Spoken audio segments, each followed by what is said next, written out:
Hey, what's up guys? Hardleg Joe here with the profile for my Yosenju Pendulum deck. That's right, the spiritual successor to, spirits is back, now with the refreshing taste of pendulums for that sweet surprise OTK flavor. For our monster lineup, we have 3 Will Rock You, 1 potentially broken boy, 3 speakers that let you crank it up to 11, 2 Sabu, 3 3, 1 each of Izanya, Lefty, and the letter F, and 3 Ghost Elmer and Rascally Rabbit. Our spells consist of 2 Galaxy Psycho, 3 Pot of No Extra Deck, 3 spells that would be broken in any other Pendulum archetype, 3 cards that should have been field spells, and 3 Tekken. Our only traps are 2 copies of Yosenju Double Compulse and 1 copy of Yosenju Barrier. Our extra deck consists of 2 Grease Lightning, 2 Grease Thunder, 2 Skill Drain on Pause, 3 Plan B, 2 Plan X, 2 Insults to Injury, and 2 Brave Little Toasters. The side deck I'll go over in a little bit. As for how this deck plays, it's fairly simple. Yosenjus are a clear go second deck, all about bouncing cards back to your opponent's hand and then attacking for massive damage. The best way to accomplish this is with their 2 level 10 Pendulum monsters.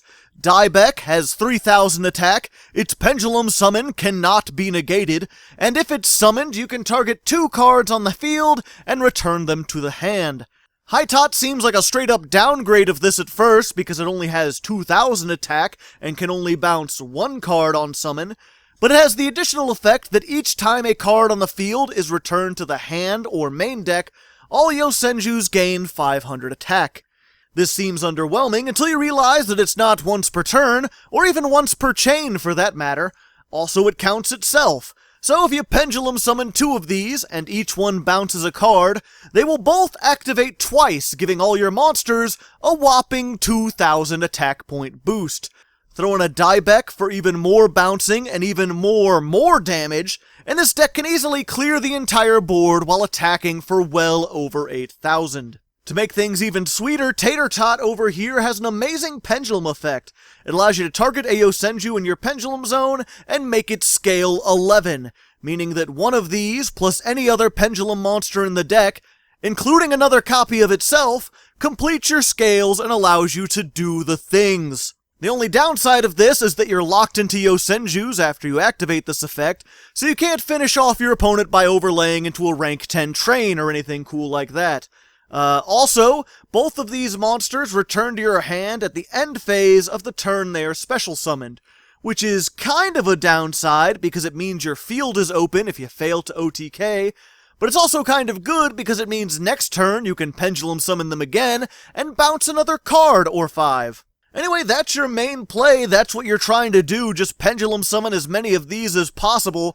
Pretty much everything else in here is just an engine that supports this goal by searching or giving some additional utility. Divine Mountain Winds is probably the simplest example of this. You can activate it only if you control no monsters, and it locks you into Yosenjus for the turn, but it lets you either add a level 5 or higher Yosenju from deck to the hand, or you can take these 2 cards from your deck and place them into your Pendulum zone, though they are destroyed at the end of your opponent's turn. We play 1 copy of each of these just for this effect. The Scale 3 can prevent your Yosenjus from being destroyed, which is pretty nice, while the Scale 5 essentially has the same effect as Tater Tot, allowing you to crank it up to 11 and bring out the big boys. If you open with a couple level 10s and Mountain Wind, it's easy to just go for a ton of damage and possibly even OTK just by placing these scales from the deck and Pendulum summoning everything. That being said, these are kind of garnets.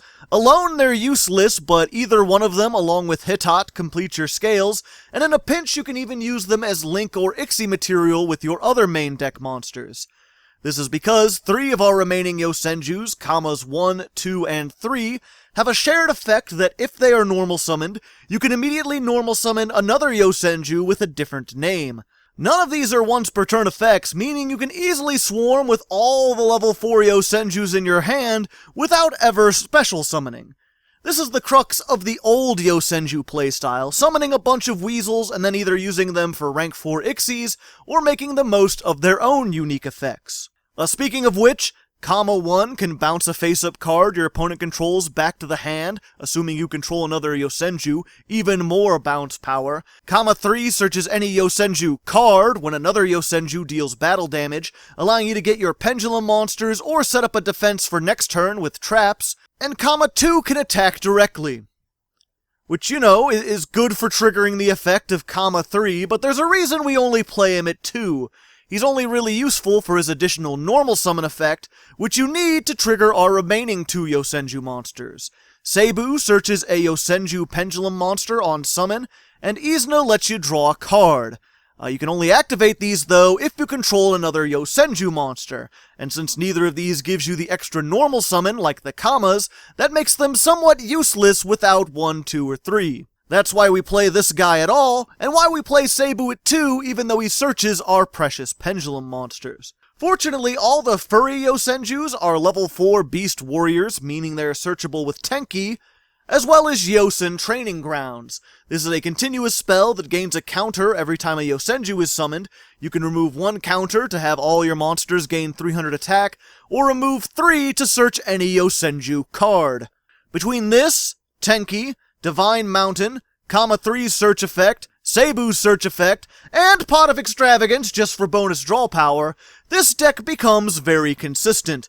It might take a turn to get there because a lot of the searching is based off summoning monsters and or attacking with those monsters, but fortunately we have a pair of powerful hand traps as well as a pair of searchable trap traps that allow you to stall for the 1 turn you should need. Starting with the actual traps, Yosenju Sword Sting says, if you control no monsters, reveal up to 2 Yosenjus with different names in your hand, then target that many cards your opponent controls and return them to the hand. I completely forgot to mention it, but all the furry level 4 Yosenjus return to your hand at the end of the turn they're normal summoned, just like ye olde spirit monsters. And just like with the pendulum monsters, this can be a double-edged sword. On the one hand, it allows you to generate counters and perform searches every single turn. On the other hand, it leaves your field empty and vulnerable when you don't OTK. Fortunately, that second part plays right into Sword Sting, which is a great way to interrupt your opponent right in the middle of their combos and prevent them from OTKing you.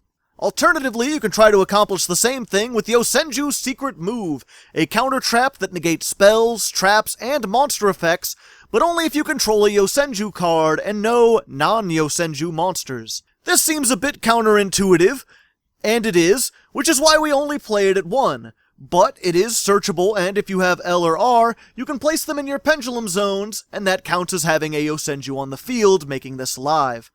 As for our generic hand traps, I went with Ghost Ogre because I haven't used it in a while.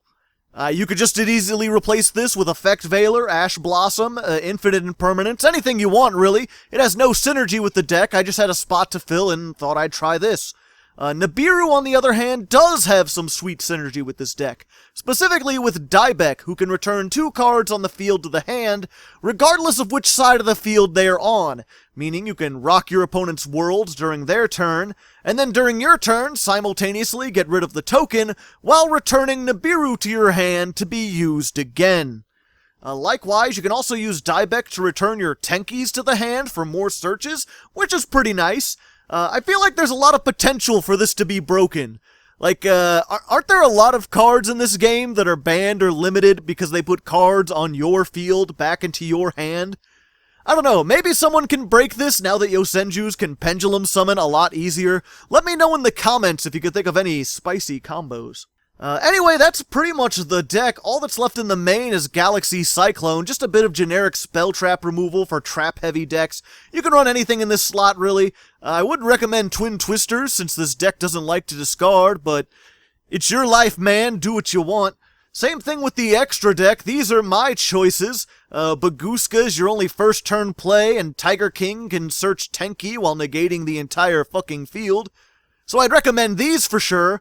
But honestly, Yosenju's barely used the extra deck, and we're playing Pot of Extravagance anyway, so feel free to put whatever the hell you want in here. All that leaves then is the side deck, Pankratops, great removal for floodgates and stuff, while also increasing your OTK potential. Put this in place of Ghost Ogre or Nibiru if you find yourself playing against more control than combo.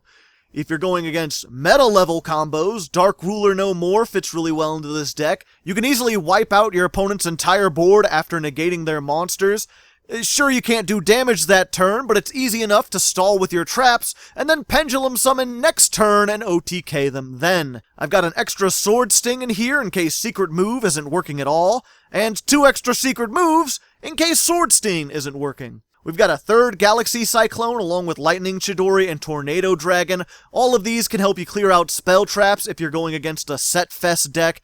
And if traps in particular see a resurgence, then Isna could be a good choice, especially against Solemns. I didn't mention it before, but it has a second effect where you can discard it, and your opponent can't activate effects when Yosenjus are summoned this turn, which is pretty nice. Finally, there's one more Yosenju that might be worth playing, which is Misak. It's a level 6 with 2300 attack.